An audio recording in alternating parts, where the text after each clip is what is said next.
Friends, তো সেদিন চলে গিয়েছিলাম একটা ফাস্ট ফুডের কাউন্টারে আমাদের কল্যাণী সেন্ট্রাল পার্কেই। আর এই ফাস্ট ফুড কাউন্টারটায় বিভিন্ন রকমের কম্বো পাওয়া যায়।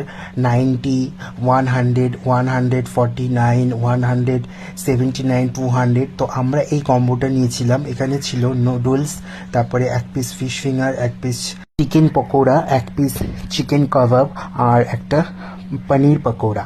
তো ফার্স্টে আমি একটু নুডলসটাই ট্রাই করলাম। তো নুডলসটা বেশ ভালোই ছিল আর কোয়ান্টিটি ভালোই দিয়েছিল। নুডলসটা বেশ অন্যরকম ছিল, এখানে ডিম ছিল। আর তারপরে ট্রাই করলাম হচ্ছে গিয়ে পনির পকোড়া। পনির পকোড়াটাও বেশ ভালো ছিল খেতে, কিন্তু আমি পনির পাইনি তো আমি ব্যাড লাক। আর তারপরে পনির পকোড়াটা খাওয়ার জন্য একটা ওখানে চাটনি দিয়েছিল, গ্রিন চাটনি, সেটা দিয়ে খাচ্ছিলাম। তারপরে ট্রাই করলাম ফিশ ফিঙ্গার। ফিশ ফিঙ্গারটাও বেশ ভালো ছিল, ফিশ ফিঙ্গারটা সত্যিই খুব ভালো ছিল। তারপরে চিকেন পকোড়া ট্রাই করলাম।